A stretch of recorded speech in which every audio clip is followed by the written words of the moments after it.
दोस्तों, दुनिया में हजारों बुक्स लिखी गई हैं पैसा कमाने पर, स्टॉक मार्केट पर, ट्रेडिंग पर, क्रिप्टो पर। लेकिन आज से करीब 75 साल पहले एक किताब लिखी गई थी।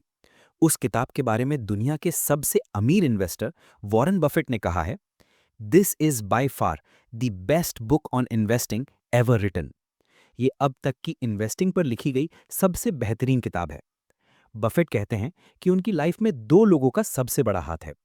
एक उनके पिता हार्वर्ड बफेट और दूसरे इस किताब के राइटर। ये राइटर कोई आम आदमी नहीं थे। इन्हें कहा जाता है the dean of wall street. इनका नाम है बेंजामिन ग्राहम और इस लेजेंडरी किताब का नाम है द इंटेलिजेंट इन्वेस्टर। आज हम इस किताब का एक ऐसा डीप डाइव ब्रेकडाउन करेंगे जो शायद आपने पहले कभी नहीं सुना होगा। हम सिर्फ वैल्यू इन्वेस्टिंग का रटा रटाया डेफिनेशन नहीं समझेंगे, हम ग्राहम के दिमाग में जाएंगे। हम समझेंगे कि कैसे 1929 के मार्केट क्रैश ने उन्हें बर्बाद किया और कैसे उस बर्बादी से उन्होंने वो रूल्स बनाए जिसने वॉरेन बफेट को दुनिया का सबसे अमीर आदमी बनाया। अगर आप स्टॉक मार्केट में 1 रुपया भी लगाते हैं या लगाना चाहते हैं, तो ये वीडियो आपकी लाइफ की सबसे इंपॉर्टेंट वीडियो है, क्योंकि ग्राहम आपको अमीर बनना नहीं सिखाते, वो आपको गरीब न होना सिखाते हैं। और मार्केट में जिंदा रहना ही सबसे बड़ी जीत है। चलिए शुरुआत करते हैं हिस्ट्री से। बेंजामिन ग्राहम कोई थ्योरी वाले प्रोफेसर नहीं थे। वो वॉल स्ट्रीट पर काम करते थे। 1920s में अमेरिका में स्टॉक मार्केट बूम पर था। रोरिंग ट्वेंटीज का दौर था। हर कोई पैसा कमा रहा था। शू पॉलिश करने वाला लड़का भी स्टॉक टिप्स दे रहा था। लोगों को लगता था स्टॉक्स हमेशा ऊपर जाएंगे। ग्राहम भी इस बूम का हिस्सा थे। वो बहुत स्मार्ट थे, मैथमेटिक्स के जीनियस थे। लेकिन फिर आया साल 1929, the great depression. Market crash हुआ और सिर्फ गिरा नहीं, खत्म हो गया। डाउ जोन्स 89% गिर गया। बेंजामिन ग्राहम बर्बाद हो गए। उनकी वाइफ को डांस टीचर बनना पड़ा घर चलाने के लिए। ग्राहम को रियलाइजेशन हुआ कि वो इन्वेस्टिंग नहीं कर रहे थे, वो जुआ खेल रहे थे। उस डर, उस पेन और उस गरीबी से निकलने के लिए उन्होंने रिसर्च की।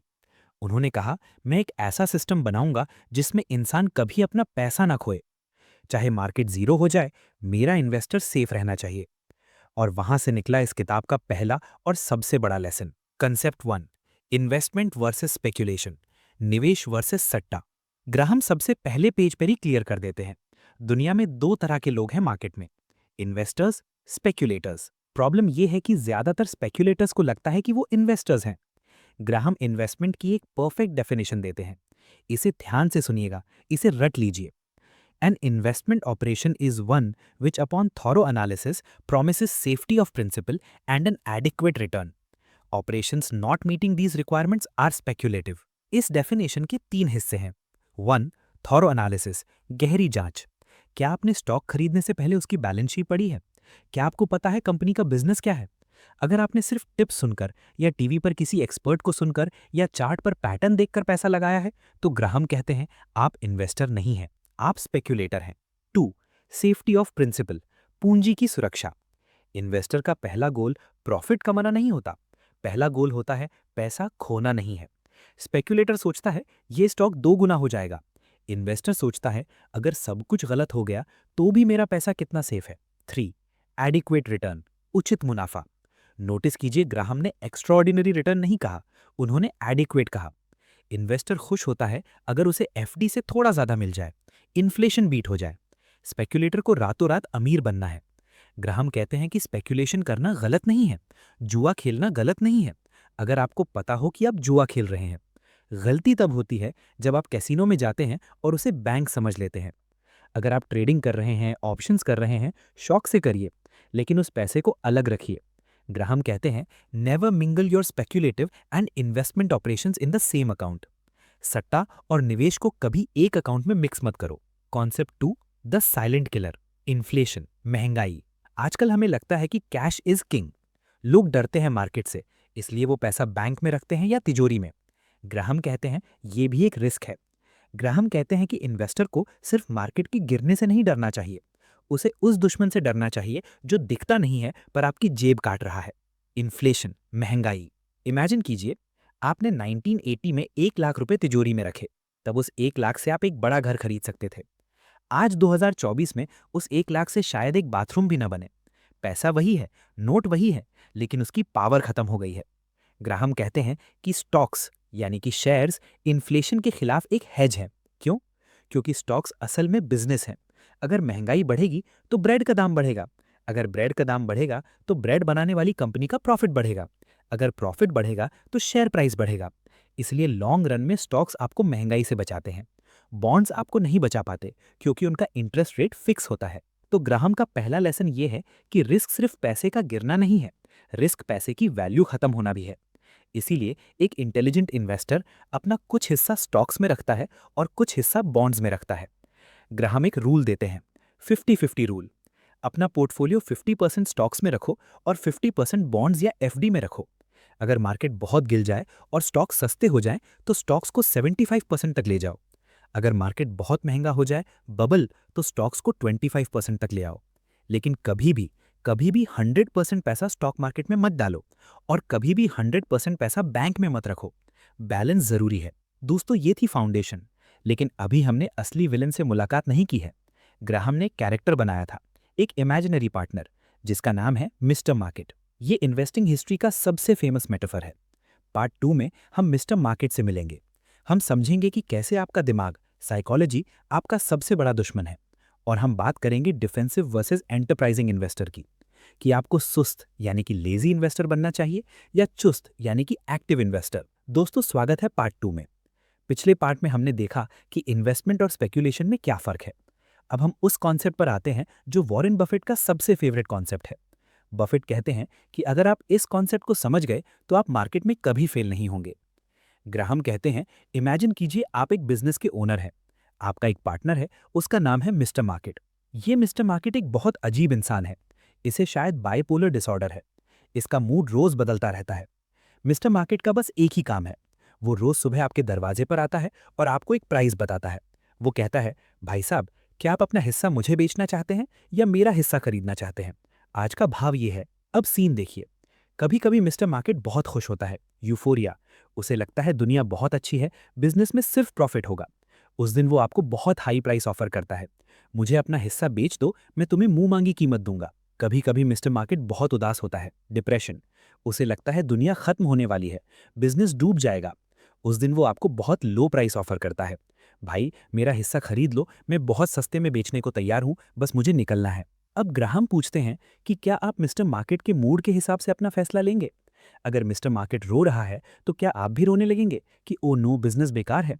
अगर मिस्टर मार्केट नाच रहा है तो क्या आप भी नाचेंगे? एक समझदार बिजनेसमैन या इंटेलिजेंट इन्वेस्टर क्या करेगा? वो मिस्टर मार्केट की मूड का फायदा उठाएगा। जब मिस्टर मार्केट पागल होकर सस्ता बेच रहा हो, डिप्रेशन या क्रैश में, तब इन्वेस्टर उसे खरीद लेगा। जब मिस्टर मार्केट पागल होकर महंगा मांग रहा हो, यूफोरिया या बबल में, तब इन्वेस्टर उसे बेच देगा। लेकिन असलियत में क्या होता है? ज्यादातर लोग मिस्टर मार्केट को अपना पार्टनर नहीं, अपना गुरु मान लेते हैं। जब मार्केट गिरता है, मिस्टर मार्केट रोता है, तो लोग डर जाते हैं और बेच देते हैं। जब मार्केट उठता है, मिस्टर मार्केट हंसता है, तो लोग लालच में आ जाते हैं और खरीद लेते हैं। ग्राहम कहते हैं, the market is there to serve you, not to instruct you. Market आपकी सेवा के लिए है, आपको सिखाने के लिए नहीं। आपको अपनी जेब यानी पॉकेट देखनी है, मिस्टर मार्केट का चेहरा नहीं।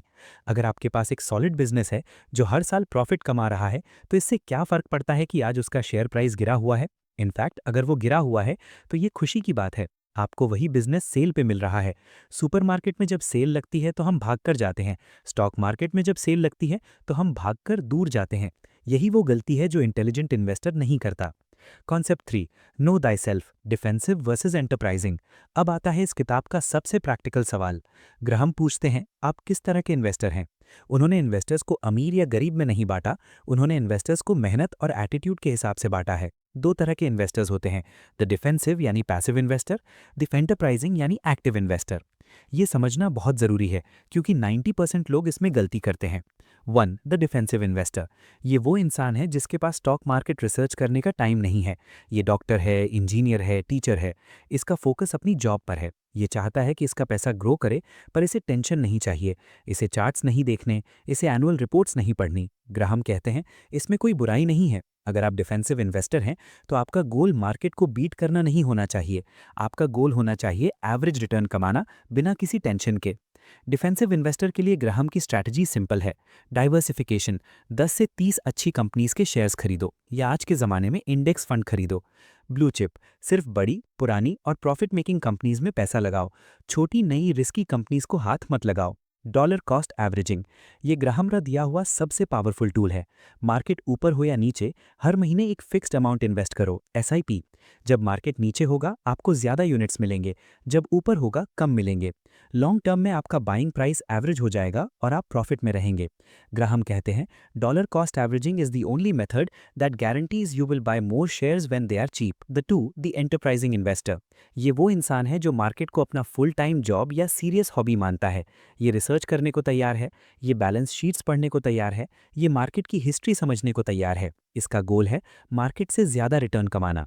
लेकिन ग्राहम वॉर्न करते हैं, एंटरप्राइजिंग इन्वेस्टर बनना आसान नहीं है। इसका मतलब ये नहीं कि आप ज़्यादा रिस्क लें, इसका मतलब है कि आप ज़्यादा मेहनत करें। एंटरप्राइजिंग इन्वेस्टर वो ढूंढता है जो दूसरों को नहीं दिख रहा। वो अंडर वैल्यूड स्टॉक्स ढूंढता है, वो स्पेशल सिचुएशंस ढूंढता है।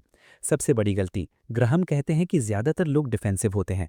टाइम नहीं है, नॉलेज नहीं है, लेकिन वो एक्ट एंटरप्राइजिंग की तरह करते हैं। टिप्स सुनकर नए नए स्टॉक्स खरीदते हैं। ये डिजास्टर है। अगर आप डॉक्टर हैं तो ऑपरेशन थिएटर में फोकस कीजिए, स्टॉक टिकर पर नहीं। आप इंडेक्स फंड लीजिए और शांति से सो जाइए। अगर आप वॉरेन बफेट बनना चाहते हैं तो तैयार रहिए दिन में 8 घंटे पढ़ने के लिए। बीच का रास्ता नहीं है, पूरा डिफेंसिव बनो या पूरा एंटरप्राइजिंग बनो, अध कचरा मत बनो। Concept 4, the rules for the defensive investor. Graham ने डिफेंसिव इन्वेस्टर्स, जो हम में से ज़्यादातर लोग हैं, के लिए 7 स्ट्रिक्ट रूल्स बनाए हैं। अगर आप कोई स्टॉक खरीद रहे हैं तो चेक कीजिए कि क्या वो इन फिल्टर्स से पास होता है। 1, एडिक्वेट साइज, कंपनी बड़ी होनी चाहिए। छोटी कंपनीज में फ्रॉड और फेलियर का रिस्क ज़्यादा होता है, आज के हिसाब से large cap. 2, strong financial condition, company पर कर्जा कम होना चाहिए। करंट एसेट्स करंट लाइबिलिटीज से डबल होने चाहिए, 2:1 रेशियो। 3, अर्निंग स्टेबिलिटी, पिछले 10 सालों में कंपनी ने हर साल प्रॉफिट कमाया हो, एक साल भी लॉस न हो। 4, डिविडेंड रिकॉर्ड, कंपनी पिछले 20 सालों से लगातार डिविडेंड यानी मुनाफा बांट रही हो। ये दिखाता है कि मैनेजमेंट शेयर होल्डर फ्रेंडली है और कैश फ्लो असली है। 5, अर्निंग्स ग्रोथ, पिछले 10 सालों में कंपनी का प्रॉफिट कम से कम 33% बढ़ा हो, मतलब इन्फ्लेशन को बेट किया हो। 6, मॉडरेट पी रेशियो, स्टॉक सस्ता होना चाहिए, प्राइस अर्निंग्स के 15 गुना से ज़्यादा नहीं होना चाहिए, P less than 15। 7, moderate PB ratio, price book value के 1.5 गुना से ज़्यादा नहीं होना चाहिए।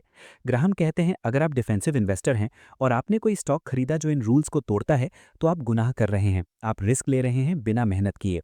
दोस्तों, ये सुनने में बोरिंग लगता है ना, लार्ज कैप लो, डिविडेंड वाला लो, सस्ता लो। इसमें क्रिप्टो जैसा थ्रिल नहीं है, इसमें मल्टी बैगर वाली फीलिंग नहीं है। लेकिन ग्राहम कहते हैं, investing should be more like watching paint dry और watching grass grow. If you want excitement, take $800 and go to Las Vegas. Investing को पेंट सूखने जैसा बोरिंग होना चाहिए। अगर थ्रिल चाहिए तो कसीनो जाओ। बोरिंग इन्वेस्टिंग ही अमीर बनाती है, एक्साइटिंग इन्वेस्टिंग अक्सर गरीब बनाती है। दोस्तों, हमने अपना एटीट्यूड सेट कर लिया, मिस्टर मार्केट। हमने अपनी पहचान सेट कर ली, डिफेंसिव वर्सेस एंटरप्राइजिंग। लेकिन अब सवाल आता है कि स्टॉक का सही प्राइस यानी वैल्यू कैसे निकालें। हमें कैसे पता चलेगा कि 100 रुपए का शेयर सस्ता है या महंगा। और ग्राहम का वो कौन सा कॉन्सेप्ट है जो वॉरेन बफेट की सफलता का सबसे बड़ा राज है। वो कॉन्सेप्ट है मार्जिन ऑफ सेफ्टी। पार्ट 3 में हम सीखेंगे स्टॉक वैल्यूएशन का सीक्रेट। हम समझेंगे कि कैसे 50 पैसे में 1 रुपए का नोट खरीदा जाता है और ग्राहम के 4 बिजनेस प्रिंसिपल्स देखेंगे। दोस्तों, स्वागत है पार्ट 3 में। अब तक हमने देखा कि इन्वेस्टर कैसे बनना है, डिफेंसिव वर्सेस एंटरप्राइजिंग, और मार्केट को कैसे हैंडल करना है, मिस्टर मार्केट। लेकिन अब हम उस कॉन्सेप्ट पर आ गए हैं जो इस पूरी किताब का हार्ट है। वॉरेन बफेट कहते हैं कि अगर आपको इन्वेस्टिंग को सिर्फ 3 शब्दों, 3 वर्ड्स में समझाना हो तो वो 3 शब्द हैं मार्जिन ऑफ सेफ्टी। ग्राहम कहते हैं कि अगर आप मुझे गन पॉइंट पर पूछें कि बेन, तुमने अपनी पूरी जिंदगी में फाइनेंस के बारे में जो भी सीखा उसे एक सेंटेंस में बताओ, तो मैं कहूंगा, invest only when you have a margin of safety. ये कॉन्सेप्ट क्या है, इसे समझने के लिए ग्राहम एक इंजीनियरिंग का एग्जाम्पल देते हैं। इमेजिन कीजिए आप एक इंजीनियर हैं और आपको एक ब्रिज बनाना है। आप कैलकुलेट करते हैं कि इस ब्रिज के ऊपर से जो ट्रक्स गुजरेंगे उनका मैक्सिमम वेट 10,000 किलो होगा। तो क्या आप ब्रिज की कैपेसिटी 10,001 किलो बनाएंगे? बिल्कुल नहीं। अगर आपने ऐसा किया और एक ट्रक थोड़ा सा भी ओवरलोडेड हुआ या हवा तेज चली या ब्रिज पुराना हुआ तो ब्रिज टूट जाएगा और लोग मरेंगे। एक समझदार इंजीनियर ब्रिज की कैपेसिटी 30,000 किलो बनाएगा, भले ही ट्रक सिर्फ 10,000 किलो का हो। ये जो एक्स्ट्रा 20,000 किलो की कैपेसिटी है, इसी को कहते हैं मार्जिन ऑफ सेफ्टी। ग्राहम कहते हैं इन्वेस्टिंग में भी यही रूल लगता है, लेकिन ज़्यादातर लोग क्या करते हैं, वो कैलकुलेट करते हैं कि इस कंपनी की वैल्यू 100 रुपये होनी चाहिए और वो उसे 98 रुपये में खरीद लेते हैं। वो खुश होते हैं कि मैंने सस्ता खरीदा। ग्राहम बेवकूफ़ी है। अगर आपकी कैलकुलेशन थोड़ी सी भी गलत हुई, जो कि होगी क्योंकि फ्यूचर कोई नहीं जानता, तो आप लॉस में चले जाएंगे, ब्रिज टूट जाएगा। इंटेलिजेंट इन्वेस्टर क्या करता है? अगर उसे लगता है कि कंपनी की असली कीमत 100 रुपए है, तो वो उसे 60 रुपए या 70 रुपए में खरीदेगा। वो जो बीच का 30-40 रुपए का गैप है, वो उसका कुशन है। अगर कल को कंपनी का प्रॉफिट थोड़ा कम भी हो जाए या रिसेशन आ जाए, तो भी इन्वेस्टर सेफ रहेगा, क्योंकि उसने खरीदा ही इतना सस्ता था। ग्राहम का फेमस कोट है, the function of the margin of safety is in essence to render the unnecessary and accurate estimate of the future. Margin of safety का काम ये है कि हमें फ्यूचर को परफेक्टली प्रिडिक्ट करने की जरूरत ना पड़े। आपको नॉस्ट्राडामस बनने की जरूरत नहीं है, आपको बस सस्ता खरीदना है। Concept 5, price is what you pay, value is what you get. Margin of safety समझने के लिए हमें दो चीजों में फर्क समझना होगा, जो अक्सर लोग मिक्स कर देते हैं। प्राइस यानी दाम, और वैल्यू यानी कीमत या औकात। प्राइस वो नंबर जो आपको स्क्रीन पर दिखता है, जो मिस्टर मार्केट आपसे मांग रहा है। वैल्यू वो नंबर जो उस बिजनेस की असली औकात है, उसके एसेट्स, उसका प्रॉफिट, उसका फ्यूचर कैश फ्लो। ग्राहम कहते हैं, प्राइस और वैल्यू हमेशा अलग होते हैं। मार्केट कभी भी एफिशिएंट नहीं होता। कभी प्राइस वैल्यू से बहुत ऊपर होता है, ओवर वैल्यूड बबल। कभी प्राइस वैल्यू से बहुत नीचे होता है, अंडर वैल्यूड क्रैश। एक इंटेलिजेंट इन्वेस्टर का काम बस इतना है, ये पता लगाना कि वैल्यू क्या है और वेट करना जब तक प्राइस उससे नीचे ना आ जाए। एग्जाम्पल, आप एक किराना स्टोर खरीदना चाहते हैं। दुकानदार कहता है, मैं 1 करोड़ में बेचूंगा। प्राइस, आप चेक करते हैं कि दुकान साल का कितना कमाती है, पता चलता है सिर्फ 2 लाख कमाती है। आपका दिमाग कहता है 2 लाख कमाने वाली दुकान के लिए 1 करोड़ देना पागलपन है, इसकी वैल्यू शायद 20-30 लाख होनी चाहिए। आप मना कर देते हैं। यही स्टॉक मार्केट है। आपको स्टॉक नहीं खरीदना, आपको बिजनेस खरीदना है। ग्राहम कहते हैं, investment is most intelligent when it is most business like. निवेश तभी सबसे बुद्धिमान होता है जब उसे बिजनेस की तरह किया जाए। जब आप स्टॉक खरीदते हैं, तो आप ये मत सोचिए कि आप एक कागज का टुकड़ा ले रहे हैं जो कल ऊपर जाएगा। ये सोचिए कि आप उस कंपनी के पार्टनर बन गए हैं। क्या आप पार्टनर बनने के लिए वो प्राइस देंगे जो स्क्रीन पर दिख रहा है? Concept 6, the trap of growth stocks. अच्छी कंपनी वर्सेस अच्छा इन्वेस्टमेंट। यहां पर नए इन्वेस्टर सबसे बड़ी गलती करते हैं। लोग सोचते हैं, मैं बेस्ट कंपनी खरीदूंगा, गूगल, एप्पल, अमेजॉन, ये कभी नहीं डूबेंगी। ग्राहम कहते हैं, रुको, a great company is not necessarily a great investment. एक शानदार कंपनी जरूरी नहीं कि शानदार इन्वेस्टमेंट भी हो। क्यों? क्योंकि अगर आपने एक शानदार कंपनी के लिए बहुत ज्यादा प्राइस पे कर दिया, तो आपका रिटर्न जीरो हो सकता है। Example, Microsoft. 1999 में माइक्रोसॉफ्ट दुनिया की सबसे अच्छी कंपनी थी, मोनोपोली थी। लेकिन अगर आपने 1999 में माइक्रोसॉफ्ट का शेयर खरीदा होता, तो अगले 15 साल तक, 2014 तक आपका रिटर्न जीरो होता। क्यों? कंपनी खराब थी? नहीं, कंपनी बहुत अच्छी थी, प्रॉफिट बढ़ रहा था। लेकिन 1999 में उसका प्राइस उसकी वैल्यू से इतना ज्यादा था, ओवर वैल्यूड था, कि उस वैल्यू को कैचअप करने में कंपनी को 15 साल लग गए। वहां मार्जिन ऑफ सेफ्टी नहीं थी, वहां मार्जिन ऑफ डेंजर थी। ग्राहम कहते हैं कि ग्रोथ स्टॉक्स में मार्जिन ऑफ सेफ्टी ढूंढना मुश्किल होता है, क्योंकि ग्रोथ स्टॉक्स की प्राइस फ्यूचर उम्मीदों पर टिकी होती है। ये कंपनी अगले 10 साल तक 20% ग्रो करेगी। ग्राहम पूछते हैं, तुम्हें कैसे पता? क्या तुम भगवान हो? अगर ग्रोथ 20% की जगह 10% हुई, तो स्टॉक प्राइस आधा रह जाएगा। इसलिए ग्राहम प्रेफर करते थे बोरिंग कंपनीज, ऐसी कंपनीज जो शायद बहुत तेज ग्रो ना कर रही हों, लेकिन सस्ती मिल रही हों, जिनकी वैल्यू आज विजिबल है, फ्यूचर के सपनों में नहीं। वॉरेन बफेट ने इस कॉन्सेप्ट को थोड़ा मॉडिफाई किया। उन्होंने कहा, it is better to buy a wonderful company at a fair price than a fair company at a wonderful price. Buffett थोड़ा प्रीमियम देने को तैयार थे अगर कंपनी क्वालिटी वाली हो, लेकिन ग्राहम स्ट्रिक्ट थे। वो कहते थे, चीप इज किंग, क्योंकि सस्ती चीज में खोने के लिए कम होता है। Concept 7, diversification, the only free lunch. Margin of safety का एक और रूप है डाइवर्सिफिकेशन। ग्राहम कहते हैं कि चाहे आप कितनी भी रिसर्च कर लें, आप गलती करेंगे। कंपनी में आग लग सकती है, फ्रॉड हो सकता है, नया कॉम्पिटिटर आ सकता है, तो एक ही बास्केट में सारे अंडे मत रखो। लेकिन कितने स्टॉक्स? ग्राहम का रूल था 10 से 30 स्टॉक्स। 10 से कम होंगे तो रिस्क ज्यादा है, एक डूबा तो पोर्टफोलियो खत्म। 30 से ज्यादा होंगे तो आप ट्रैक नहीं कर पाएंगे, रिटर्न एवरेज हो जाएगा। डाइवर्सिफिकेशन आपकी ह्यूमन एरर के लिए मार्जिन ऑफ सेफ्टी है। अगर आपने 20 स्टॉक्स लिए, 5 शायद डूब जाएंगे, 10 एवरेज परफॉर्म करेंगे और 5 बहुत अच्छा परफॉर्म करेंगे, मल्टी बैगर्स। वो 5 विनर्स बाकी सबका लॉस कवर करके आपको अमीर बना देंगे। यही इन्वेस्टिंग का गणित है। Maths, the cigar but strategy, Graham की एक स्पेशल टेक्निक। पार्ट 3 के एंड में मैं आपको ग्राहम की एक पुरानी और फेमस स्ट्रैटेजी बताना चाहता हूं, जिससे उन्होंने अपना फॉर्च्यून बनाया।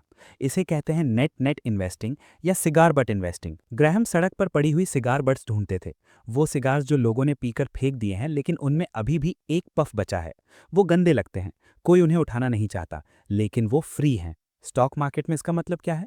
ग्राहम ऐसी कंपनीज ढूंढते थे जो मर रही हैं, डाइंग कंपनीज, लेकिन उनके बैंक अकाउंट में कैश उनके शेयर प्राइस से ज़्यादा होता था। एग्जाम्पल, एक कंपनी बंद होने वाली है, उसका शेयर प्राइस 50 रुपये है, लेकिन अगर आप कंपनी को बेच दें, लिक्विडेशन, तो हर शेयर के बदले 80 रुपये मिलेंगे। मतलब आप 80 रुपये का नोट 50 रुपये में खरीद रहे हैं। कंपनी का फ्यूचर जीरो है, लेकिन उसकी डेड वैल्यू उसकी अलाइव प्राइस से ज़्यादा है। ग्राहम ऐसी कंपनीज खरीदते थे, उनके लिक्विड होने का वेट करते थे और 30-40% प्रॉफिट कमा लेते थे। आज के ज़माने में ऐसी कंपनीज मिलना मुश्किल है, क्योंकि इन्फॉर्मेशन फास्ट है, लेकिन कॉन्सेप्ट वही है। ढूंढो वहाँ जहाँ कोई देख नहीं रहा। कचरे में हीरा मिलता है। दोस्तों, मार्जिन ऑफ सेफ्टी बस एक फाइनेंशियल टूल नहीं है, ये एक फिलॉसफी है। लाइफ में भी मार्जिन ऑफ सेफ्टी रखो। सैलरी अगर 50 के कमा रहे हो तो खर्चा 40 के करो। 10 के मार्जिन ऑफ सेफ्टी है।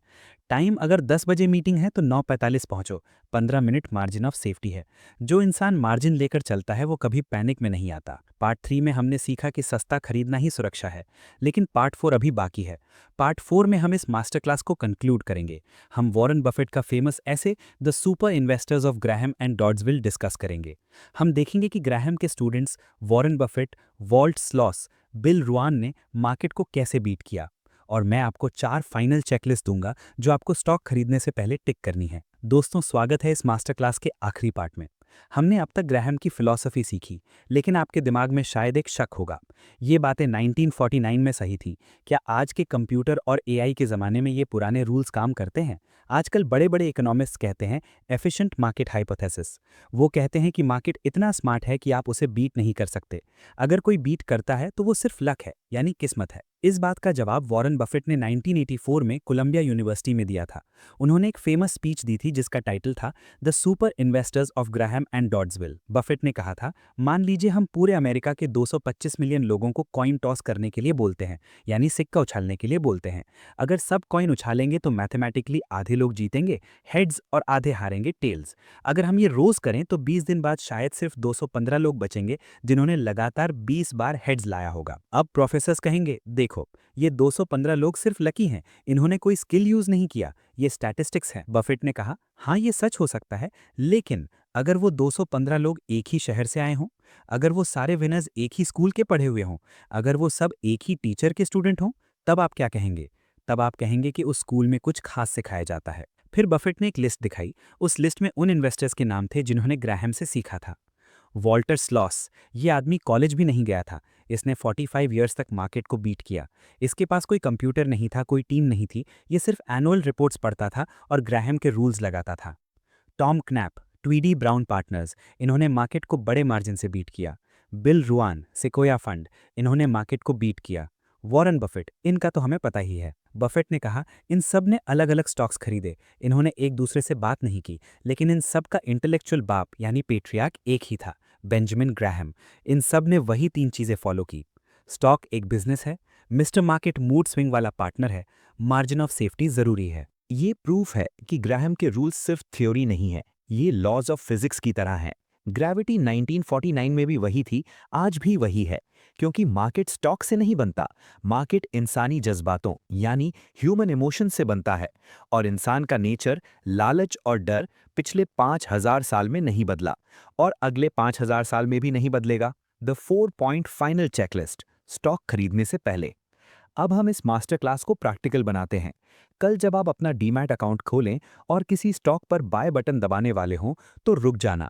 ग्राहम के इन 4 सवालों का जवाब देना। अगर चारों का जवाब हाँ है, तब ही आगे बढ़ना। Check 1, the circle of competence. क्या मुझे ये बिजनेस समझ आता है? ग्राहम कहते हैं, know what you are doing, know your business. क्या आपको पता है कंपनी पैसा कैसे कमाती है? अगर आप फार्मास्यूटिकल स्टॉक खरीद रहे हैं, तो क्या आपको दवाइयों के फॉर्मूलाज और पेटेंट समझ आते हैं? अगर आप क्रिप्टो ले रहे हैं, तो क्या आपको ब्लॉकचेन समझ आता है? अगर जवाब नहीं है, तो आप इन्वेस्टर नहीं, स्पेक्यूलेटर हैं। बफेट कहते हैं, never invest in a business you can not understand. अपने सर्कल में रहो। अगर आपको सिर्फ बिस्किट बेचना समझ आता है, तो सिर्फ ब्रिटानिया खरीदो, फाइजर मत खरीदो। Check 2, the management test. क्या मालिक ईमानदार है? हम स्टॉक नहीं, पार्टनर खरीद रहे हैं। क्या कंपनी के मालिक यानी प्रमोटर्स ईमानदार हैं? चेक करो। क्या उन्होंने पास्ट में कोई फ्रॉड किया है? क्या वो शेयर होल्डर्स को डिविडेंड बांट रहे हैं या सारा पैसा खुद सैलरी में ले रहे हैं? क्या वो अपनी गलतियां मानते हैं या बहाने बनाते हैं? ग्राहम कहते हैं, bad management can destroy a good business. Check 3, the financial strength, क्या कंपनी मजबूत है?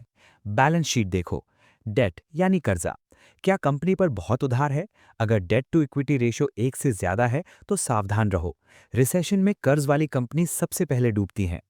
कैश फ्लो, क्या कंपनी के बैंक में असली कैश आ रहा है या सिर्फ कागज पर प्रॉफिट दिख रहा है? ग्राहम हमेशा डेट फ्री या लो डेट कंपनीज को प्रेफर करते थे। चेक 4, द वैल्यूएशन, क्या मार्जिन ऑफ सेफ्टी है? सब कुछ अच्छा है, बिजनेस अच्छा है, मालिक अच्छा है, फाइनेंशियल्स अच्छे हैं, लेकिन प्राइस क्या है? 100 रुपए की चीज 200 में मिल रही है तो नो डील। वेट करो, पेशेंस रखो। मिस्टर मार्केट कभी ना कभी किसी न किसी दिन गलती करेगा और उसे सस्ता बेचेगा। तब तक कैश रेडी रखो। ग्राहम कहते हैं, the intelligent investor is a realist who sells to optimists and buys from pessimists. यानी इंटेलिजेंट इन्वेस्टर वो है जो उम्मीद वालों को बेचता है और निराशा वालों से खरीदता है। Conclusion, investing is simple but not easy. दोस्तों, बेंजामिन ग्राहम की ये किताब द इंटेलिजेंट इन्वेस्टर हमें अमीर बनने का कोई जादू नहीं सिखाती। ये हमें सिखाती है डिसिप्लिन यानी अनुशासन। इन्वेस्टिंग मुश्किल नहीं है, इसमें रॉकेट साइंस नहीं लगता, 5th क्लास की मैथ्स लगती है। मुश्किल है अपने इमोशंस को कंट्रोल करना। मुश्किल है जब पड़ोसी क्रिप्टो में डबल पैसा कमा रहा हो तब शांत बैठना और कहना मुझे वो समझ नहीं आता, मैं नहीं करूंगा। मुश्किल है जब मार्केट 50% गिर जाए तब डरने की बजाय खरीदना। ग्राहम ने अपनी किताब के आखिरी चैप्टर में लिखा है, to achieve satisfactory investment results is easier than most people realise. To achieve superior results is harder than it looks. यानी अच्छा रिटर्न कमाना आसान है पर मार्केट को बीट करना बहुत मुश्किल है। अगर आप एक डिफेंसिव इन्वेस्टर हैं यानी इंडेक्स फंड वाले, तो आप ऑलरेडी जीत चुके हैं। आपको कुछ करने की जरूरत नहीं है, बस कंसिस्टेंट रहिए। अगर आप एंटरप्राइजिंग इन्वेस्टर हैं तो याद रखिए, हार्ड वर्क का कोई सब्स्टिट्यूट नहीं है। बेंजामिन ग्राहम 1976 में गुजर गए, लेकिन उनका दिया हुआ ज्ञान यानी विजडम आज भी जिंदा है। वो हमें कह गए कि मार्केट एक वोटिंग मशीन है शॉर्ट टर्म में, लेकिन एक वेइंग मशीन है लॉन्ग टर्म में। यानी शॉर्ट टर्म में मार्केट लोगों की राय यानी वोट्स दिखाता है, लॉन्ग टर्म में मार्केट कंपनी का वजन यानी वेट या प्रॉफिट दिखाता है। अपना वजन बढ़ाओ, अपनी नॉलेज बढ़ाओ, पैसे अपने आप आएंगे। उम्मीद है इस 4 पार्ट मास्टर क्लास ने आपका नजरिया बदल दिया होगा। हमने हिस्ट्री देखी, मिस्टर मार्केट से दोस्ती की, मार्जिन ऑफ सेफ्टी समझा और अब हमारे पास चेकलिस्ट है। अब आप तैयार हैं, जाओ और समझदारी से इन्वेस्ट करो, अपने फ्यूचर को सिक्योर करो। अगर आपको ये सीरीज पसंद आई और आप चाहते हैं मैं पीटर लिंच की one up on wall street या मॉर्गन होजल की साइकोलॉजी ऑफ मनी कवर करूं, तो कमेंट में नेक्स्ट बुक लिखें। तब तक के लिए सीखते रहिए, इन्वेस्ट करते रहिए, कीप बिल्डिंग। जय हिंद।